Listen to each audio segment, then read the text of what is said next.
10, 9, 8, 7, 6, 5, 4, 3, 2, 1, 0.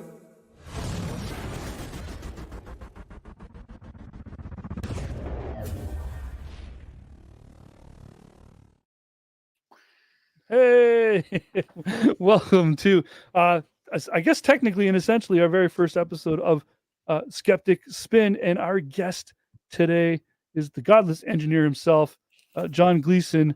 John, how are you doing today? Doing pretty good. I just got back from taking my son home. I had him this weekend. We went and saw Borderlands, which it was a decent movie. Like I wouldn't Really? go into I wouldn't go into it expecting something like Deadpool and Wolverine, but if you go into it expecting kind of like a fun experience, I think you'd have fun with the movie. Also, I also wouldn't suggest anybody go into it thinking that they're gonna have like some kind of like authentic Borderlands experience, like as far as like the story of Borderlands, because you're not going to get that, but it was a fun time. Well, I mean, half the battle of going to the movies is having fun. So I guess, yeah, you're partway there. I heard it's absolutely like really bad, but It is okay. So, like, I mean, people are such horrible critics. I mean, of course, this is coming from somebody yeah. that just loves like a lot of movies that people consider bad. Um, but I love a lot of movies, and I can usually find the fun in most movies. And so it would take a lot for me to not find like a movie that's supposed to be fun not fun. And so I'm a bad critic in that way, because like Okay. any movie that is going to be fun, I'm going to find fun in it, at least enough to like, pay to see it. What it would cost to pay to see it, which isn't much, at least I guess in my privileged position, it's not much. So I generally like to like contribute and pay for stuff, because I mean, in my past, like I've been the arg kind of person when it comes to like movies and stuff like that. And so I'm trying to do my best to like repay the amount of times that I've gotten leniency for that particular period of my life where I was pretty broke. So I try to support when I can. Yeah, and I mean, sometimes too, it's just about the company that you got as well, right? So I mean, you went with the Mhm. kids, so Oh yeah, yeah. and my wife Casey, she always loves it when I drag her to these horrible movies. She had fun with this one, even though she thought she wasn't going to have fun with it. Is that one based on a video game? Yes. I don't know Yes. anything about it. So now, but based on your experience, you said it was a fun experience. I'm now more inclined to watch it, because even though I don't know anything about the video game, I just want to have a fun experience at a movie. So thank you. There you go. I feel like Kevin Yeah. Hart and Jack Black alone just have to be fun regardless of what they're doing in a movie, right? And yeah, I mean, Or- yeah. interestingly enough, the best characters in the movie are Tiny Tina, played Oh, by okay. Ariana Greenblatt, and then there's Krieg. I can't remember the guy's name that plays in that, but he's been in a few things that are pretty notable, like crap. I looked up his film history, but I can't remember the big movies that he's been in. But he's been in some big movies, and he's done pretty well in those. And but both of those characters are pretty much on point, like as far as like being true to the video game series. Although their backstories are a bit weird, and not like the video game. I think that it works for the movie, and their demeanor is fantastic. Like Tiny Tina, Ariana Greenblatt, she did a really good job portraying the Tiny Tina character, who's kind of like this crazy, insane teenager type of Yeah. character. Yeah. If And a mass murderer was a teenage girl, it would be Tiny Tina. yeah. So both of those characters were actually the best characters, I thought. And then, Kevin Hart's always good, but I feel like for the role of Roland, I feel like Roland needed to be more of the straight man, like that, not straight as in like orientation, but like straight as in like playing it serious, Yeah. We knew what you meant, John. We knew what you Oh, meant. okay. I think that if he played it a bit more serious, it would have been better. Or if they had somebody to be a bit more of a serious character, I think that would have been better. Also, who played Tannis? Jamie Lee Curtis. Jamie Lee Curtis as Tannis was pretty good. Like, she did a pretty good job, although she's not as crazy as she is in the video games. But she does a pretty good job of playing that character. Yeah, Mike, you're going to the movies tonight too. Yes, gonna go see. Me and my son are gonna go see Alien Romulus. So I'm very excited. Oh, I can't wait to see that. Very excited. I've heard that it's very good. Yes, I have as well. I love the Alien franchise, and my son's in visiting me from Western Canada. So this is our movie date night tonight after the show. So looking forward to it. All right, well, let's not get too deep in the weeds nerding out then, because we all got shit to do after this. Right? So, John, what do you say I introduce you to my tableau and you challenge it? Okay. All right. I'm up for it. That was a pile of words. You probably kind of went, what the hell is this guy talking about? So this is a little thing I like to do to you people, and it's the triple take challenge. Here we go. So here I've got this lovely tableau with handpicked YouTube shorts just for you to react to and debunk, or let's get your opinion from them. And we're just going to run down the gauntlet from top to bottom. You up for it? I'm here for it. Yeah. All right. Let me just, because I'm curious here, because I always kind of wondered, when you look at this very first image on the top, what do you think this one could be about? Well, so the very first one, it's got to be something concerning elections or voting or something like that. It looks like, I'm guessing maybe the American political system. It's pretty messed up right now. So yeah, I mean, I think that is going to produce some good, crazy content. All right, well, let's have a look.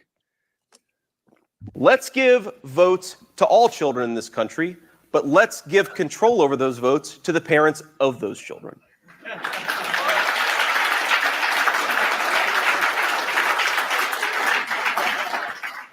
When you go to the polls in this country as a parent, you should have more power. You should have more of an ability to speak your voice in our democratic republic than people who don't have kids. Let's face the consequences and the reality. If you don't have as much of an investment in the future of this country, maybe you shouldn't get nearly the same voice. Now, so J.D. Vance, the running mate with President Trump, this is his idea of a voting system. John, what do you think? I mean, I think that it's rather crazy.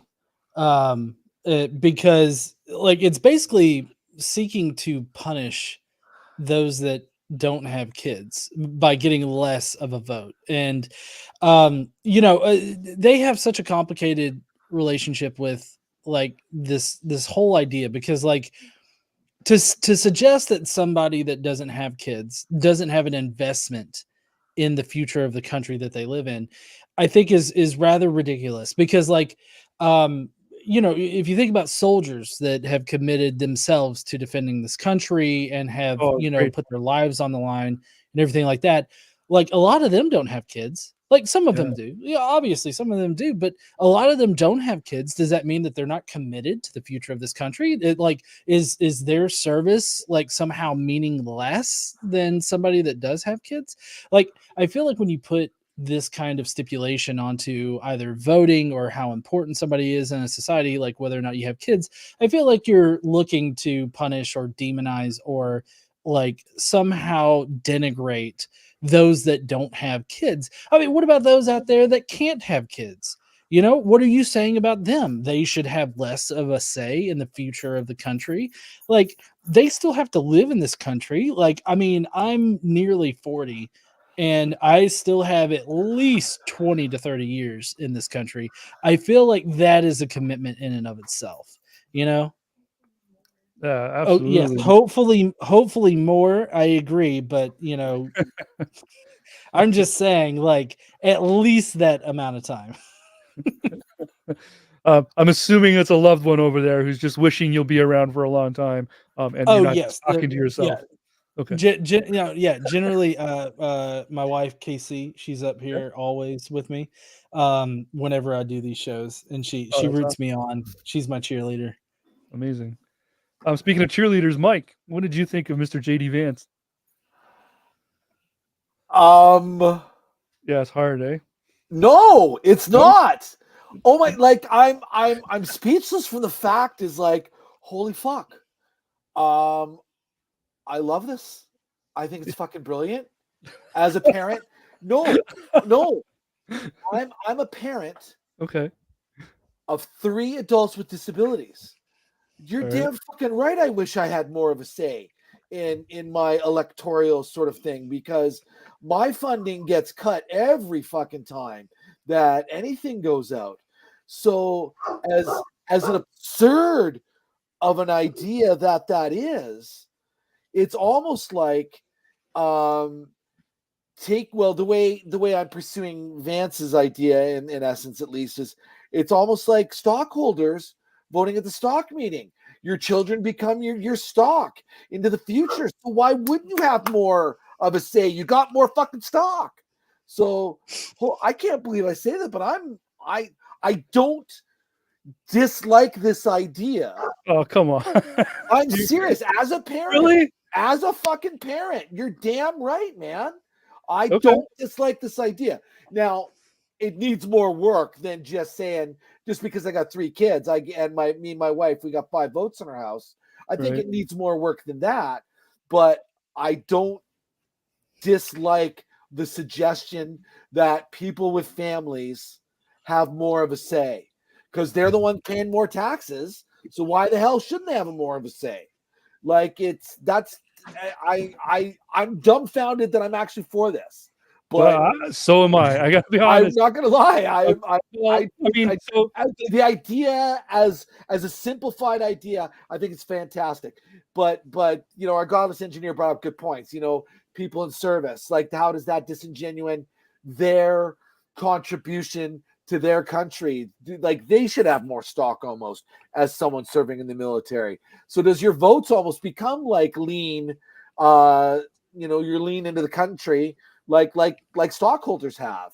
Maybe somebody in the military, they actually have 5 votes that count more. Maybe more people get out and fucking vote if this was what they had, because a lot of people don't feel they have a voice. But maybe, hey, the woman with 10 children down the block, I got 11 votes now. That's But it's a weird idea. But it's a little bit too much power, frankly. It's the power at the end of the day. The power in the guys spending the money anyways. Because what about if someone like is a donor at a sperm bank? Should they get an extra vote for every time someone decides they're going to try to have that kid? No, because it's not his kid. He gave up his right. Okay. I think JD Vance would be. Go ahead, John. Oh, I was just gonna say, like, I have a son, but like I don't get the arrangement that me and my ex-wife have. I don't claim my son on my taxes. So does that mean, like, even though I have a son, I don't get like the extra vote? Because who gets control of the vote? I'm not saying the idea doesn't need work, but I'm just saying, as a simplified idea, I don't dislike the concept of it. That is all. The concept of it is awesome. So, and also you have to understand that JD Vance and other conservatives. Now, JD Vance, he didn't say this in that clip, but he does, or at least conservatives surrounding JD Vance, they definitely want family voting. So, like, that's stripping women of their right to vote, because they have to be married in order to vote, and then the husband gets to use their vote. So it's like the family gets to vote, and the dad gets to allocate how the votes are used. And so, like, you're talking about giving children the right to vote, and then immediately disenfranchising those children of their vote by having the father be the one to vote for them. Because what if your children hold different political ideas than you do, which is a very common thing here in the States? Because, like, despite what conservatives believe, when you have children, they don't pop out conservative. or liberal or anything like they make up their own minds. And so Right. like a lot of people that have grown up in conservative households, like me, I grew up in a very conservative household. I grew up thinking I was a conservative, but then I was like, nope, I am liberal. Like I'm very liberal. Like my dad's liberal. I didn't realize I was as liberal as my dad was, but yeah, I'm totally liberal.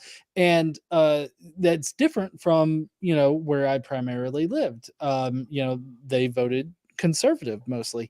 And so like how do you think about you know what that does for your children? I mean, like you're having to bank on fathers respecting their children enough to vote the way that their children would vote.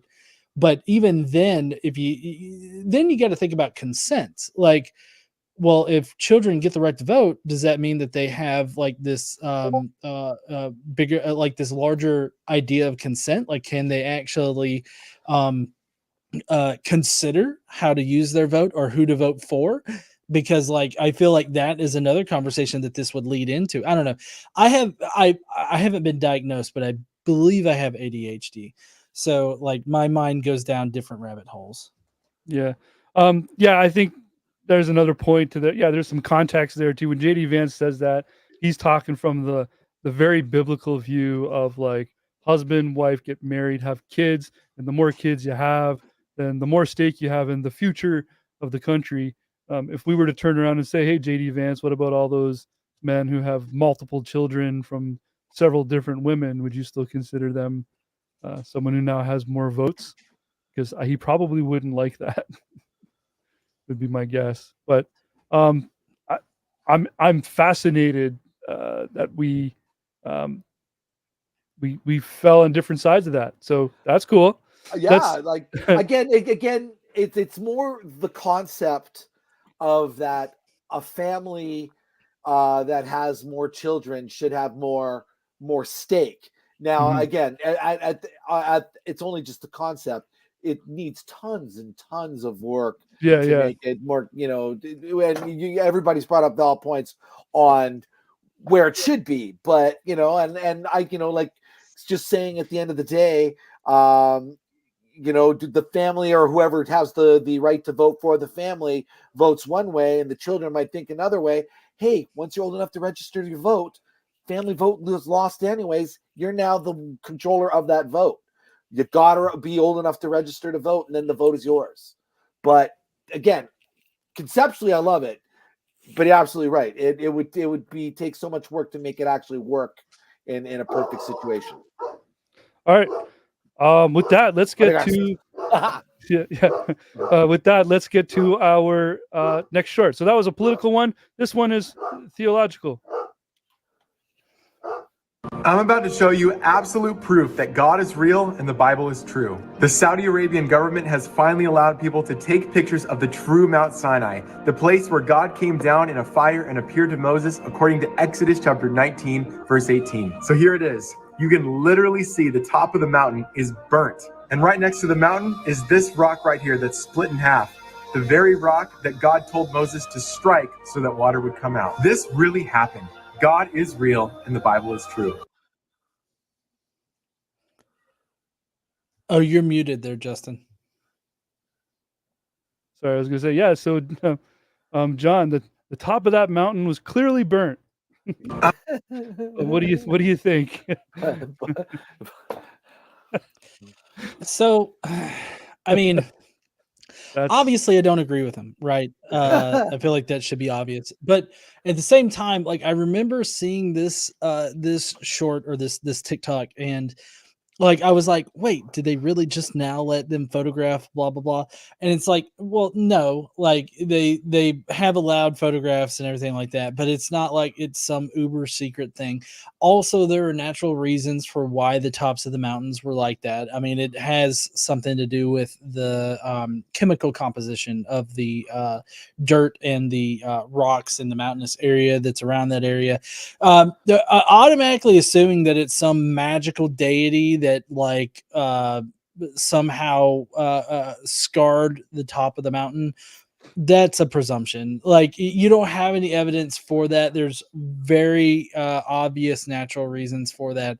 Also pointing to like some random split rock and then saying, oh, this proves God exists, and that Moses really smashed his rod on a rock and split it and water flowed out.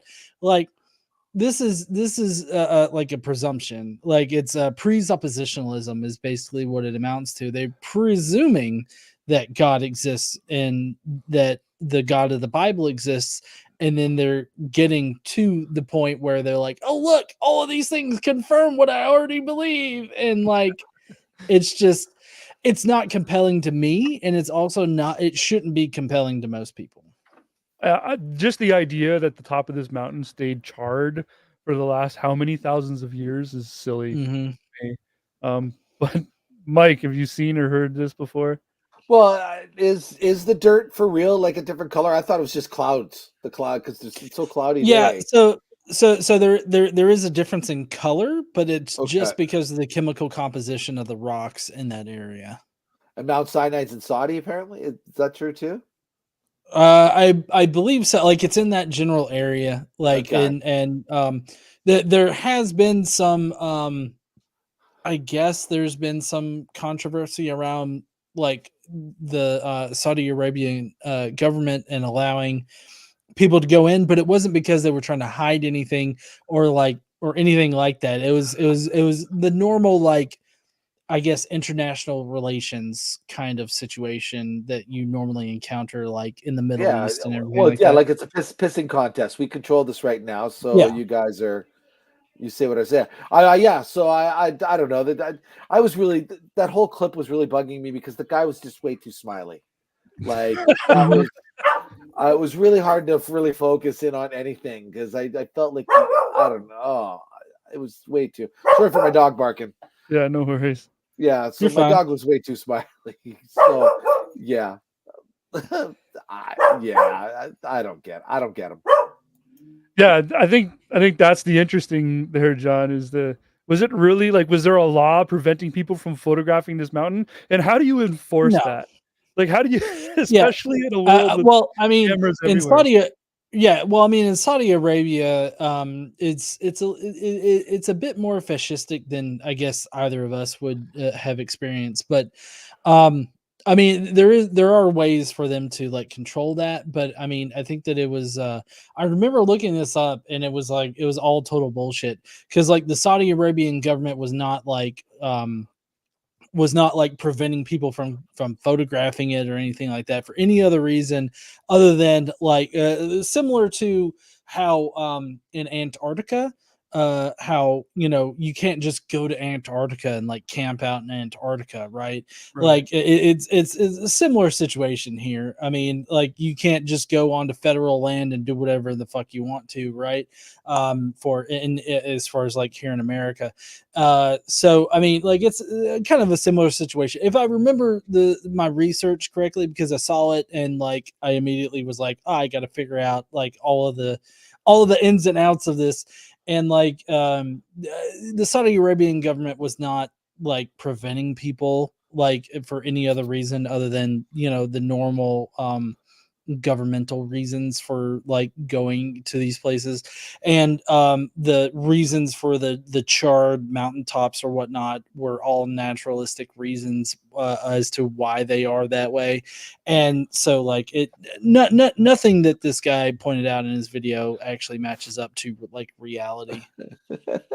Yeah, it's a classic scenario of make the thing fit the narrative you want it to fit, right? Yeah, exactly. Like he's got a predisposed position, and he's going to find things that confirm that position. And like that's not a good way to like figure out the truth of reality, but that doesn't stop people that believe in the Bible.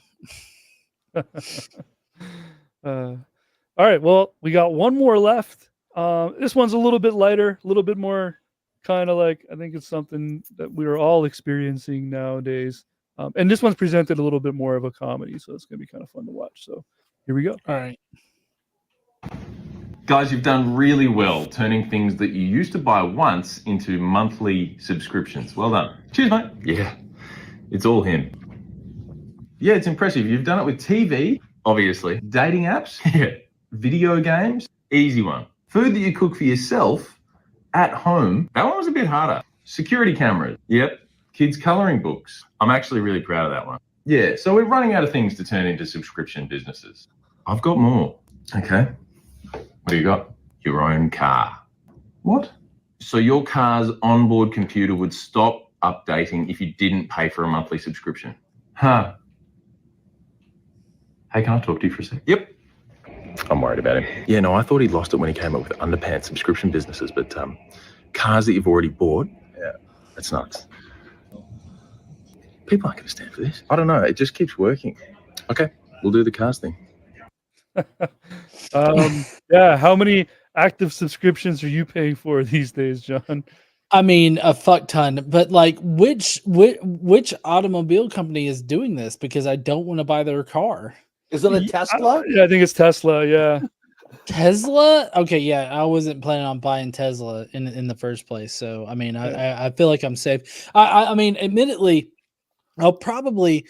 So I'm not planning on buying either, but I would buy a Rivian before I bought a Tesla. Rivian, I mean, they've only got a few models out right now, but they seem to be like a pretty good contender for Tesla, and I would rather buy anybody other than Tesla. Right. Is there anything out there that you're surprised doesn't have a subscription attached to it yet? What doesn't have a subscription? I feel like that's the question to ask right now. I don't know. I'm so ingrained into Google stuff at this point. I'm just waiting for them to one day drop a bomb and be like, yeah, so now for your Gmail, you're going to have to pay. Oh, they have that. Oh, they have that for storage. It's like you're running out of storage, $2.94 a month. So they're already required storage. Though. No, but yeah, still, my there. My Gmail's stuck at like 93-95%, and I constantly have this like message like, oh, you're almost out of space. Do you want to upgrade? No. They do make it really difficult to even like empty that inbox, don't they? Because like you can't just click a button and say delete all. You have to do it like used to at a time. Yeah, so like for Gmail, used to they're like never delete an email again. And I'm like, oh, that sounds like great. And then, obviously years go on and then it's like, you're about 95% full. I'm like, wait a second, that's not what you sold me on. Jester Lord of Fools says BMW tried to do an $18 charge for their heated seats to work. That's like $18 a month. I mean, I would sit in a car with a cold ass before I paid $18 in order to heat it. I'm just saying, like, yeah, get better underwear. Yeah, I think it's funny now though that how there's a lot of instances of like going in like a full circle, and I feel like with the subscription media services we're getting into that because it's like there are so many different bundles right now. We're eventually going to get to a point where it's like, all right, we've got all the streaming services that we've bundled together in this one payment of $60 a month. And like you get all of them. Ultimate like, Netflix. That's cable TV. Yeah. Yeah. I'm still trying to get like the elders in my family off of the cable TV. It's like, do you really need this still? And apparently some of them still watch things like General Hospital and they need their daytime TV. Interestingly enough, like back in what was it, 2020? When we were we started working from home more and everything. Yeah. 65 years ago in 2020. We actually cut like the cable and we went to YouTube TV, which is a good alternative. And we pay monthly for that. And I've even got like, I think I've got one add-on on there. I think it might be like Showtime, I think, through there, or that might be on Paramount. I don't even fucking know at this point. But YouTube TV has actually been a pretty good like cord cutting thing.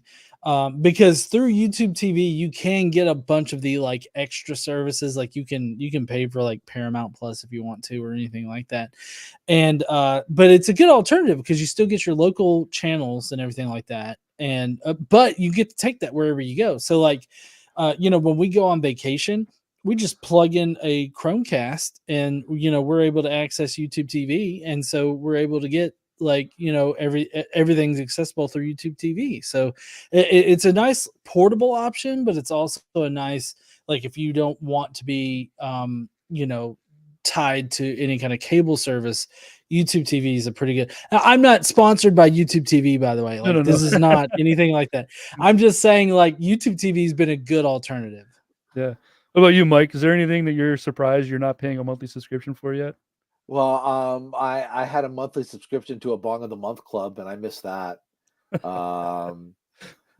It was fantastic, but I don't know. I do pay for some subscriptions. Again, as I mentioned earlier, living in a household of disabled adults, technology isn't always our friend when it's complicated for our entertainment use. So yeah, we still have cable television and utilize whatever streaming services or apps that those supply to them to make the accessible easy for the members of my household. So I'm definitely the audience that whole conglomerate is based for, and they've been sucking my money for years. But although my mother-in-law, who we take care of here, she's just discovered YouTube, so she might be more getting. I might be able to talk her into YouTube TV moving forward. So just don't introduce her to my channel. My channel's not for not for in-laws. I remember when Microsoft Office was a thing, you could just go buy and you owned it. Yeah. Like I was so pissed off when they started doing a subscription service for Microsoft Office. Like, actually, how come that's it? That's Windows. That's the next thing to go subscription, isn't it? Probably. Because I mean, I totally expect it. I mean, right now, like, you just buy it once or whatever, and it automatically updates. But I mean, I can totally see it turning into like a subscription where like there's just one version of Windows and it constantly updates. And I see that because like Destiny 2, the video game Destiny 2, that's become like an online thing where you're just constantly getting updates. And so like there's no reason to do like a Destiny 3 because like every single update is just a new version of the game. Like they extend the game. What you would do in the past, like Destiny 2, Destiny 3, Destiny 4, like they're just doing as updates now. Like that's just it. I'm in the video game industry. I teach it for a living and I make games and things like that. And I believe that the subscription model, even though a lot of gamers are kind of getting mad at this whole games as a service scenario, I believe that the sport games need to go there. Like, how many times do you got to spend $90 on the next year's hockey game? Why don't you just subscription base $40, $50 a season, or even $10 a month or whatever? And I've got hockey all the time. Like, I don't know why EA screws around with, and not only that, if you knew what's going on with EA, they don't even bother updating the game all that much, other than rosters. Oh yeah, I know. I've seen several videos where they point out how EA has basically just copy pasted and then just thrown in some, like, maybe some new players or something like that, or not even really new mechanics or anything. And like the graphics, they haven't even updated. Like, just do a subscription. I totally agree with this. Do a subscription service where you're just updating the game, and that's going to save on like a lot of the overhead that comes with like producing a new version of the game. You just issue an update. I think people would spend $9.99 a month to just have hockey or football or whatever all the time, which arguably would cost more over the year, but they don't have to worry about going out and downloading the new game, getting the next game anymore. Buying the sports pack, getting the upgraded this, the do fucking thing that. I mean, how is it that Destiny is on a subscription service basically, but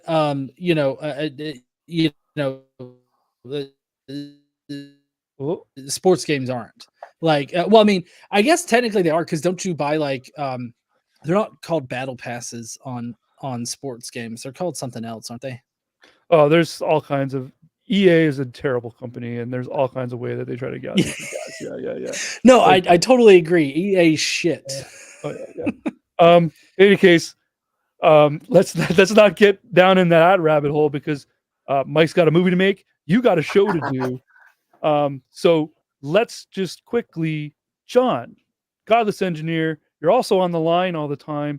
If we want to find you and watch you at all during the next week, where can we find you?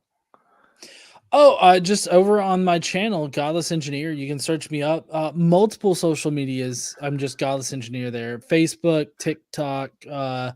I still have my name on Twitter, although I'm not really active there because it's a cesspool.